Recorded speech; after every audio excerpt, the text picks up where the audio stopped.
ગુરુ માતા સુદીક્ષાજી સાત સંગાતજી પ્રેમથી બોલજો ધન્ય નિરાકારજી. આજે આપણે 16 વસ્તુને બનાવે તે ભગવાનના અવતારી પુરુષો કહેવાય ને જે 16 વસ્તુને બનાવે અને તેને પાછી મિટાવે તેને કેવલ પરમપિતા પરમાત્મા કહેવાય. તે વિશે જાણીએ તો અચરતમાં ઓમકાર વાણી દ્વારા ઉચ્ચાર કરીને કહે છે કે મેં અનાજ તથા જળનો ત્યાગ કરીને 3 માસ પર્યંત તપ કર્યું.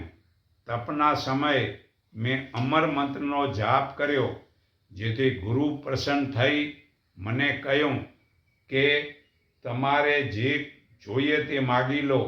તો મેં કહ્યું કે કેવલ જ્ઞાનનો મારા મુખેથી ઉચ્ચાર કરવો, જે સૃષ્ટિના લોકો દેવી દેવતાની ઉપાસનામાં અને પ્રભુની ઉપાસનામાં ભૂલા પડેલા છે. તે સગુણ અને નિર્ગુણ કોઈ સાચા ભગવાન નથી.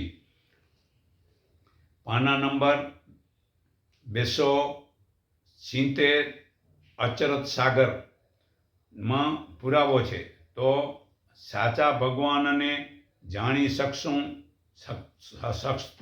શક્યો નથી, તો કેવલ ભગવાનને સારી રીતે જાણી શકે. એ પ્રમાણે મારા મુખ દ્વારા આપ શ્રી કેવલ જ્ઞાનનો ઉચ્ચાર કરો, જે કેવલની વિભૂતિઓ વિષ્ણુ નિરીજન બ્રહ્મ પ્રકાશના મતને જાણે છે. પણ કેવલનું જ્ઞાન સમજાવો.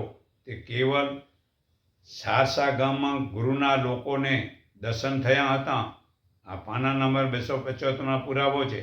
તે અચરતમાં કહે છે કે હું ગુરુની સાથે રહીને ગુરુ કેવલની ઓળખાણ કરાવે છે. તે ગુરુ કેવલ જેવા છે.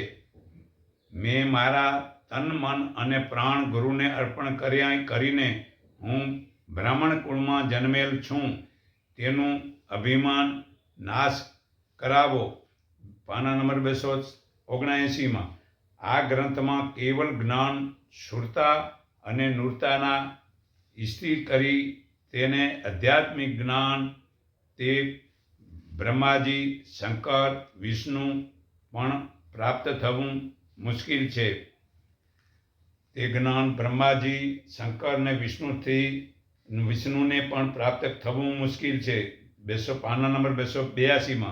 વળી ઇન્દ્ર રામાનુજી શંકરાચાર્ય અને વલ્ભાચાર્યને ધારણ કરનાર શેષજી વ્યાસ મુનિ વગેરે આ બ્રહ્મનો પ્રચાર કરે છે તે મિથ્યા છે.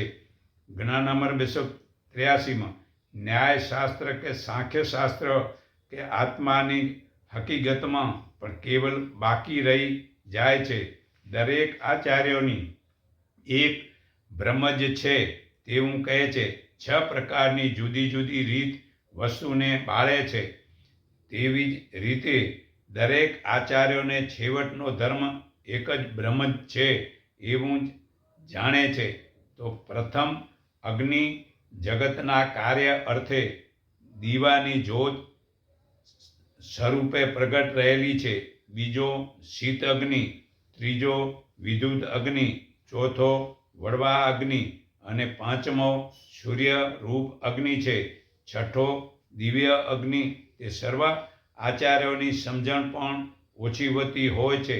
નામ રૂપ અને ગુણવાળા જેટલા ઘાટો છે તે દરેક બ્રહ્મ અગ્નિ બાળી નાખે છે, પરંતુ નામ નથી. વળી નામથી અલગ જે છે તેમને કોઈક વિરલા સંત પુરુષ જ જાણી શકે છે. આ પાના નંબર 304. જેનું નામ જ નથી તેને આદ અંત અને મધ્યમાં પણ બ્રહ્મ અગ્નિ બાળી શકતો નથી. તે બ્રહ્મ પણ આદિ અનાદિથી કર્તવ્ય સિવાયનું ન્યાય કર્મી છે. જેવી રીતે કોઈ વૈઢળ પુરુષની પત્નીને પ્રજાની પ્રાપ્તિ થતી નથી, તેવી જ રીતે ન્યાયકર્મી બ્રહ્મ કોઈને ફળ આપી શકતું નથી, તે કોઈને સહાય કરી શકતું નથી. ચેતન અંશ તે બ્રહ્મમાં જ સમાતો નથી. જે સૂર્યના પ્રકાશમાં સૂર્યના પુત્ર રૂપ દીવો બળતો નથી, તેવી જ રીતે અનાદિના કેવલ જ અંશો છે. તે કેવલ કર્તાને પ્રકાશરૂપ બ્રહ્મ કેવી રીતે મળી શકે? પાના નંબર 306માં તો પ્રકૃતિ, માયા, પુરુષ, નિરીજન, અવતારી પુરુષ અને 3 ગુણની ઉપર વ્યાપક બ્રહ્મપદ રહેલું છે. સર્વમાં સગુણ કરતા અને અકર્તા બ્રહ્મનું સ્થાપન રહેલું છે. તે નિરીજન, પ્રકૃતિ અને 3 ગુણ વગેરે દેવોમાં પણ કોઈ અનાદિ કરતા ભગવાન નથી, પરંતુ કેવલથી સૃષ્ટિ બને છે. શૂન્ય, અંધકાર અને નામ વિશે જાણો. જે સમય વહી જાય છે તે સમય ફરી પ્રાપ્ત થતો નથી. હવે અહંકાર વિશે જાણો. તે અહંકાર શૂન્ય સમાન સ્વતંત્ર છે, તેનો અંત નથી, છતાં તેમાં કોઈ કરતા જ નથી. તે જડ છે. 309 નંબરના પાનામાં નિર્ગુણ બ્રહ્મ અને સગુણ દેવો, પ્રકૃતિ, નિરીજન, 3 ગુણો અને વિષ્ણુના અવતારો વગેરેનો પસાર પણ અહીંનો જ છે. જગત તે કેવલ સિવાય બન્યું નથી. 310માં પુરાવો છે. ભજનાનંદ, વિષયાનંદ અને ન્યાયકર્મી બ્રહ્માનંદ વિશે જાણો. વિષયોના આનંદમાં ભક્તિજનોને ભજન કરવામાં આનંદ આવે છે. બ્રહ્મમાં આનંદવાળાને અહમ બ્રહ્માસ્મિ કહીને પોતાને સ્વયં પ્રકાશ માને છે. તે બ્રહ્મજ્ઞાનીઓ સવૈ બ્રહ્મપ્રકાશનું અભિમાન રાખે છે. જેવી રીતે કોઈ રાજાને મિત્રતાથી તે પોતે રાજા બનતો નથી. 313 પાના નંબરમાં પુરાવો છે. તો કેવલે સૃષ્ટિ શૂન્ય આકાશમાંથી રચના કરી છે. તે 16 પ્રશ્નો જાણો. 319માં પહેલો, કેવલે શૂન્ય આકાશમાંથી ગતિવાળું આકાશ તત્વ બનાવ્યું. તેથી શબ્દથી સ્પર્શવાળું વાયુ તત્વ થયું. તે વાયુથી અગ્નિ તત્વ થયું. તે અગ્નિ તત્વથી જળ તત્વ થયું અને તે જળ તત્વથી પૃથ્વી તત્વ થયું છે. તો આ કેવલનો આ પહેલી કળા જાણો. કેવલે બીજી કળા આ પંચતત્વવાળી સૃષ્ટિ પળમાત્રમાં સમયમાં સર્વે ઘાટો મિટાવી દઈ તે અરૂપ અવકાશમાંથી છુપાવી રાખે છે. આકાશમાં છુપાવી રાખે છે. તે કેવલનો બીજો આશ્રય છે. પાના નંબર 312માં આશ્રય હવે ત્રીજો. કેવલની અંતર દ્રષ્ટિથી સર્વ વિશ્વ થયું છે. આ આશ્રય ચોથો. તે કેવલ પોતે નિર્મળ અને અખંડ છે, છતાં વિકારોવાળા કરોડો પિંડ ક્યાં છુપાયા છે તે આશ્રયની વાત છે. પાંચમું, તરેના જુદા જુદા પ્રકારના શરીરો કોણે અને ક્યારે રચ્યું છે એ પરમાત્માની છઠ્ઠી મતલબ કે જે છે ને પુરાવો છે. છઠ્ઠો, પરમાત્માનો પ્રતાપ. સ્થાવર જાતિ ઈસરી રહે છે અને જંગમ જાતિના જીવો હલનચલન કરે છે. એક વૃક્ષના ડાળ, ફૂલ, ફળ, પાંદડા વગેરેના રંગ જુદા જુદા અને જગત જાતિના શરીરોમાં 5 દાંત, ચાંચ, દાંત, જીભ, નખ, પૂંછ અને આંખ વગેરે જુદા. એના અવાજ જુદા, તેને સ્વભાવ જુદા. આ બધું પરમાત્મા જ બનાવે છે. સાતમું, આશ્રયની વળી ફેરી. તે કેવલને કંઈ કરવું પડતું નથી. થાવરથી થાવર બને છે અને જંગમથી જંગમ બને છે. તે સ્થળચર, પૃથ્વી પર ફરનારા પ્રાણી અને જળચર, અગ્નિચર, માર્ગચર, ને આકાશચર તે સર્વે શરીરને બનાવે છે ને એક બિંદુમાંથી 24 તત્વ શરીરના બને છે. તે ભગવાન જ બનાવે છે, કેવલ ભગવાન જ બનાવે છે. હવે 8મો આશ્રય કેવલ મનુષ્યને દરેકમાં ચક્રોની સાથે જોડાયેલા છે. તે 7 ચક્રોમાં શક્તિ છે. તે પ્રત્યેક શરીરમાં 24 કલાકમાં 1,29,600 અજંપા જાપ છે. અજંપા એટલે કાંઈ બોલવું નહીં. તે એક દિવસમાં 21,600 થાય છે. તે બ્રહ્મરૂપ ભ્રકુટી અને કંઠમાં તે 3 ચક્રોમાંથી એક 1,000 અજંપા ઉઠે છે અને હૃદય, નાભી, ઉપસ્થિત એ 3 ચક્ર સ્થાન છે. 6,000 જાપ ઉઠે છે અને મૂળ ચક્ર ગણપતિમાં રહેલો છે.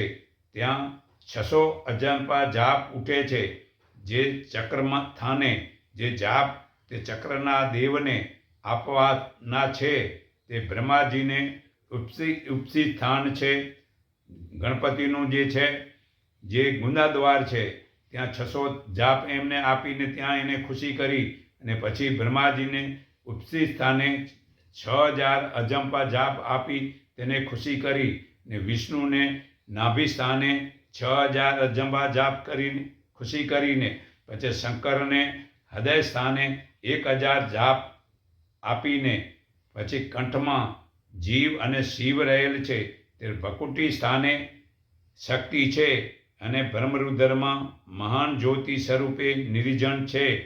તે ત્યાં બંને જગ્યાએ 1,000 અજંપા આપી કે જળ શરીરની ચેતન અંશની એકતા થઈ શકે છે. દરેકના શરીરમાં પ્રણવની ગાંઠવાળી છે. તે કેવલનું શરીર કેવું હશે કે એ ગાંઠ છૂટે નહીં અને છૂટે તો પાછો એ શ્વાસમયમાં ભરાય નહીં. તો આ કેટલી આશ્રયની વાત છે ભગવાનની. તો આશ્રયની વાત છે. કેવલ વાદળો ભગવાન બનાવે છે કેવલ અને ખાલી કરે છે. તે ભલે ઇન્દ્રિયાદિ દેવો વરસાદ વરસાવે છે.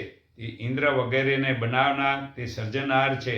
તો 10મો આશ્રય કેવલે જગતની રચના કરી છે અને બ્રહ્માસ્મિનો અર્થ વ્યર્થ બકવાસ કરો છો. 11મો આશ્રય કે કેવલને જાણી લો. પોતાના ચેતન સ્વરૂપને જાણ્યા સિવાય બીજા બનાવટી ભગવાનોથી મોક્ષની આશા રાખવી તે તદ્દન વ્યર્થ ખોટી છે. પાના નંબર 343માં જેઓ જાપ જપે છે તે નામ, રૂપ અને ગુણવાળા દેવી દેવતાઓના ધર્મગુરુઓ તથા વિષ્ણુના અવતારો છે. તે રૂપવાળા દેવોને સર્જનહાર બનાવે છે. તે સર્જનહારને તેઓ જાણતા નથી. તેઓ શરીરને છોડીને દેવી દેવતા ચાલ્યા ગયા છે. શરીરના રોગને જાણનારા ધન્વંતરી ચાલ્યા ગયા. વળી સરોદોને જાણે છે. તેઓ ભવિષ્યવાણી કરે છે. તે ચાલ્યા ગયા છે. મહાન પુરુષો 2 પ્રકારના હોય છે. એક પુરુષ ઉત્તમ કરણી કરીને મહાન બને છે અને બીજો પુરુષ સર્વદા ન્યાયકર્મી એટલે કે કોઈ પણ પ્રકારના કર્મોથી રહિત થઈને મહાન બને છે. પાના નંબર 348 તેવા વિશેષ કોટીના અંશ કોઈક વિરલા જ હોય છે. જે અવતારી વગેરે પુરુષો કેવલના દાસ કહેવાય છે. તેમ છતાં જો કોઈક અવતારી પુરુષ ખોટું કરે કે તો કેવલ તુરજ તેને શિક્ષા કરે છે. જો રામચંદ્રજીને રાવણને મારવા સિવાય વાલીને મારી નાખ્યો, તેના પરિણામે તે વાલી રૂપ પારધીએ શ્રી કૃષ્ણનું મૃત્યુ કર્યું છે. પાના નંબર 349માં પુરાવો છે. તો 12મું આશ્રય જે વૈરાટ કોઈક પ્રકાર ટેકા વિના એક જ સ્થળે સ્થિર રહેલું છે. તે કેવલ કરતા સિવાય બીજો કોઈ જ્ઞાન જાણી શકે તેમ નથી. 13મો આશ્રય એકલી વિધાતા બધાના લેખ કેમ લખે. જે કોઈ કરે છે તે ભોગવે છે. આ સુરતામાં એડ થતું આવે છે. 14મો આશ્રય પોતાના ચિત્તથી જેટલું બને તેટલું ચિંતવન કરજો. 15મો આશ્રય જગત અવસ્થામાં મન સંકલ્પ કરે છે, સપના અવસ્થામાં બુદ્ધિ ગાંઠ ઘડે છે અને સુષુપ્ત અવસ્થામાં અહંકાર તેનો નાશ કરે છે. તુર્યા અવસ્થામાં તદ્દન શાંત હોય છે. જાગૃત અવસ્થામાં મન રાજ્ય ચાલે છે. વળી દેવી દેવતાથી લઈને વિષ્ણુના અવતારો મન પ્રમાણે જ ચાલે છે. 16મો આશ્રય તે કેવલ પોતે ઇન્દ્રિયો સિવાયનો છે, શરીર વિનાનો છે. પાના નંબર 366માં પુરાવો છે. જે 16 વસ્તુને સંપૂર્ણ રીતે જાણી શકે તેમને અવતારી પુરુષ જ કહી શકાય છે. અને જેઓ તે 16 વસ્તુને જાણે અને બનાવી શકે અને તેનો નાશ પણ કરી શકે તેને સૃષ્ટિના સર્જનાર કેવલ કહી શકાય છે. આ પાના નંબર 373માં પુરાવો છે. તો કેવલથી તે બ્રહ્મ અલગ છે. તે કેવલનો જે બ્રહ્મરૂપ પ્રકાશ છે તે ડાંગરનું ઉપરનું ફોતરું છે ને કેવલ અખંડ અજર અમર છે. પાના નંબર 374માં આ પુરાવો છે. તો ઉન્મની અવસ્થામાં કોઈ પણ સૂઝતું નથી.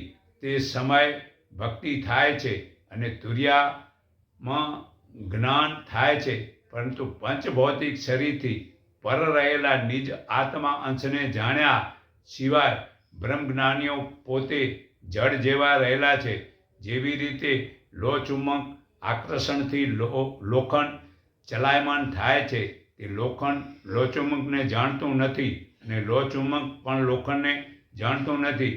તેવી રીતે જળ અને અજ્ઞાની લોકો પોતાના ચેતન સ્વરૂપને જાણ્યા સિવાય શું ધર્મ કાર્ય કરી શકે? પાના નંબર 387માં પુરાવો છે.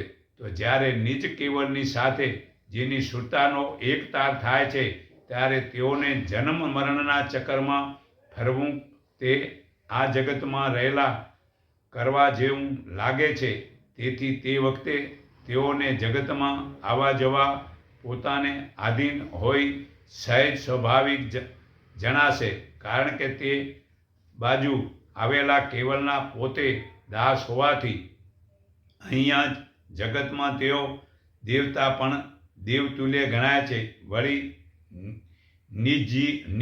તે નિજ કેવલ પતિના અંશ થઈને કહેવાથી આ જગતમાં સર્વ કોઈ તેઓનો ઈશ્વર જેવા જ કહે છે. તેવું વચન બોલવું પ્રમાણિક હોય તેઓની કોઈ પણ પ્રકારનો દોષ લાગતો નથી. આ પાના નંબર 399માં હે બ્રહ્મજ્ઞાનીઓ, હું ફરીથી કહું છું કે બ્રહ્મના વિશેષણ જોતાં તમે બ્રહ્મના અંશ નથી, કારણ કે તે બ્રહ્મ સર્વ ઇન્દ્રિયોથી રહિત નપુંસક છે.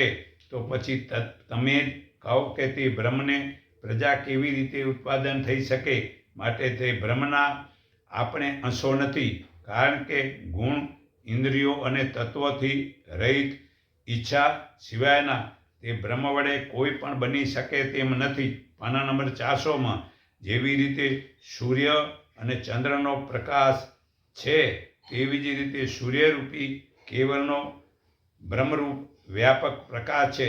જેમ સૂર્યના પ્રકાશ વડે દીવો પ્રગટી શકાતો નથી, તેમ કેવલના બ્રહ્મરૂપ પ્રકાશ વડે અંશ ઉત્પન્ન થઈ શકતો નથી. આ 401માં પુરાવો છે.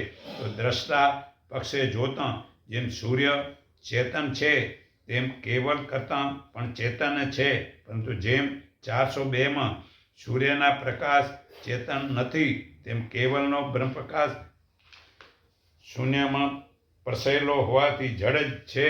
સર્વ લોકોના જ્ઞાનની આંખથી ભક્તિના નિયમ રાખવી અને વૈરાગનો આનંદથી મનુષ્યના હૃદયને પ્રકાશિત પણ કરે છે તે લોકોની ભૂમિકા ઉગે છે. પાના નંબર 404માં પંચતત્વ 3 ગુણ બ્રહ્મા વિષ્ણુ શંકર 3 ગુણ શક્તિ નિર્જન અને બ્રહ્મ એ સર્વની ઉપર છેવટે દરેકની ઉપર પ્રેમ રાખનાર નીચ કેવલ કરતા રહેલા છે. પાના નંબર 405માં પુરાવો છે. તો વિષ્ણુ, બ્રહ્માજી, શંકર, ઇન્દ્ર, પુરુષ, નિરીજન, શક્તિ ને બ્રહ્મ અને ખુદ કેવલ કરતા વગેરેના અંશો આપણા શરીરમાં આવેલા છે. પાના નંબર 410માં તેથી હે સર્વ લોકો, તમે વિકારોને છોડી જાગૃત થઈ શુદ્ધ ચિત્તવાળા બનો. આપણા શરીરમાં દરેક દેવોના અંશો છે. 411માં આંખોમાં સૂર્યદેવ છે, હાથમાં ઇન્દ્રદેવ છે, કાને દિક્પાલ છે, જીભમાં વરુણદેવ છે, મુખમાં અગ્નિદેવ છે, ચામડીમાં મારુતદેવ છે, નાકમાં અશ્વિની કુમાર છે, ગુંદામાં ગણપતિ છે, ઉપસ્થિતમાં ઇન્દ્રિય કામદેવ છે તથા બ્રહ્માજી પણ છે, પગમાં વાસુદેવ છે અને સૂર્ય પણ છે. આત્માનો અંશ અને વૃત્તિ રૂપે પ્રકૃતિનો અંશ એ બંને અંશો દરેકના શરીરને બનાવે છે. જે ઓમકાર પ્રણવ દરેકના શરીરને ધારણ કરી રાખે છે. તે પ્રણવ રોમે રોમે પ્રસરેલ છે. તે ઓમકાર અને બ્રહ્મના બે બીજ છે અને તેને કેવલનો પ્રકાશથી ચેતન થાય છે. પાના નંબર 412માં તો સૂક્ષ્મ કારણ, મહાકારણ અને પરમ કારણ આ ચારે શરીર અજર અમર તત્વો આપણા સ્થૂળ શરીરમાં રહેલા છે. સ્થૂળ શરીર નાશ પામે છતાં તે ચાર શરીર છૂટા પડતા નથી. કરોડો કલ્પો તે ચારે શરીરના અંશો નવા સ્થૂળ શરીરમાં આવે છે. જે દિવસે અંશ કેવલ પ્રભુને મળે છે ત્યારે તે ચારે શરીરનો ત્યાગ કરે છે, જેથી તે ચારે દેવોની અંદર રહેલો દેવી અંશો પણ તે જ દિવસે પોતાના થાનમાં ભળે છે. 421માં તો કરોડો કલ્પોથી છૂટો પડેલો અંશ તે સમયે પોતાના કેવલ ધામરૂપ અંબરધામ મળે છે ત્યારે તેને જ અનહદ અખંડ સુખ પ્રાપ્ત થાય છે. તે સુખનું વર્ણન મોઢેથી થતું નથી. 421માં તો સદ એટલે કે હંમેશા તે કરતા અસ્તિત્વવાળા છે. ચિદુ એટલે પોતે જ્ઞાનમય છે અને આનંદ એટલે તેમને કોઈ બંધન નથી. તે દ્રષ્ટા રૂપે દરેકને જુએ છે. 425માં કેટલાક પાપ કે કેવલનું સ્મરણ કરવાથી નાશ થાય છે ને કેટલાક ખોટી રીતે થયેલા પાપ ઉત્પાદન વર્તનથી રહેણીથી નાશ પામે છે. દયા દીનતાથી પાપ નાશ થાય છે. અનાશે થયેલા ગુનાઓ તે કેવલ ગણતા જ નથી. 445માં સત્ય બોલવાથી પાપ નાશ થાય છે. વળી સત્ય ન્યાય કરતાં બીજો કોઈ દિલ દુભાવે તેનો દોષ તે ન્યાય કરનારને મનુષ્યને લાગતો નથી. 446માં કેટલાક પાપ કેવલ પ્રત્યે સત્ય પ્રેમ રાખીને મૌન ધારણ કરવાથી નાશ થાય છે, પરંતુ ખોટું બોલવાથી જે પાપ લાગે છે. 446માં નિજ કેવલ પ્રભુની સાથે હોડ કરવી તે સૌથી મોટો ગુનો છે. ગુરુદ્રોહ કરવો તે બીજો ગુનો છે. પોતાની આત્માની હત્યા કરવી તે ત્રીજો ગુનો છે અને વ્યભિચાર કરવો તે ચોથો ગુનો છે. સંત ભક્તોની નિંદા કરવી તે પાંચમો ગુનો છે. અવતારી પુરુષના અવગુણ જોવા તે છઠ્ઠો ગુનો છે. 411માં પુરાવો છે. તો સર્વદેવોના શિર ઉપર શ્રેષ્ઠ ત્રણ ગુણ બ્રહ્માજી, વિષ્ણુ અને શંકર છે. તે ગુણ શિર ઉપર પ્રકૃતિ અને પુરુષ છે અને તે પ્રકૃતિ પુરુષના શિર ઉપર સર્વના હૃદયમાં વ્યાપક રહેલા અકર્તા બ્રહ્મપદ છે. તે બ્રહ્મપદની ઉપર છેવટે સર્વના સર્જનાર નિજ કેવલ કરતા છે. તે કેવલે પોતાના શુદ્ધ સંકલ્પથી સૃષ્ટિ બનાવેલી છે. પાના નંબર 450માં તો વિશ્વમાં જેઓ પરમપદનું દાન કરે છે તેને સદગુરુ કહેવાય છે અને તેઓ જ આ પરમ પુરુષ રૂપ નિજ કેવલ કરતાનું સત્યની જ્ઞાનનો ઈશારાથી જુઓને અખંડ કેવલ દર્શન થાય છે. પાના નંબર 446માં જે અંશ જે દેવની ઉપાસના કરે છે તેને તેવું ફળ મળે છે. જેવી રીતે જમીનમાં જેવું બીજ વાવીએ તેવું અનાજ થાય છે. પાના નંબર 456માં લોકો નાશવંતની સાધના કરે છે. પાના નંબર 466માં તે એક ગુરુના જ્ઞાન વિના પરમાત્મા પ્રાપ્ત કરવા માટે બીજો કોઈ ઉપાય નથી કે અંશોને ભવસાગર ગુરુ કરે છે. વિશ્વના લોકોના પંથ બ્રહ્મા વિષ્ણુ અને શંકર ને બ્રહ્મનું જ સ્થાપન કરેલું છે. 469માં વળી સ્વાર્થી આચાર્યો જુદા જુદા મતવાદો રચી બેઠા છે, પરંતુ નિજ કેવલને ઓળખતા નથી. તો નિરાકાર પ્રભુને જે ઓળખે છે તેવા બ્રહ્મજ્ઞાની એક જ પળમાં નિરાકાર પ્રભુના દર્શન કરાવે છે. તે જ્ઞાન હાલના સમયમાં અમારા ગુરુમાતા સુતીક્ષાજી આપે છે. તે નિરાકાર પ્રભુનું જ્ઞાન સંત પ્રકાશ નિરાકારી મંડળ, ઇન્ડિકેપ, 3 રસ્તા, માયા સિનેમા રોડ, કુબેરનગરમાં, અમદાવાદમાં મળે છે. રવિવારના સવારે તો હું સર્વના હૃદયમાં રહેલા પરમાત્માને હું મારા હૃદયના ભાવથી નમન કરું છું. એકને ઓળખો, એકને માનો, એક સંગઠી બનો, સૌનું મંગળ થાવ, સૌ સુખી થાવ. એટલું કહી હું મારી વાણી વિરામું છું.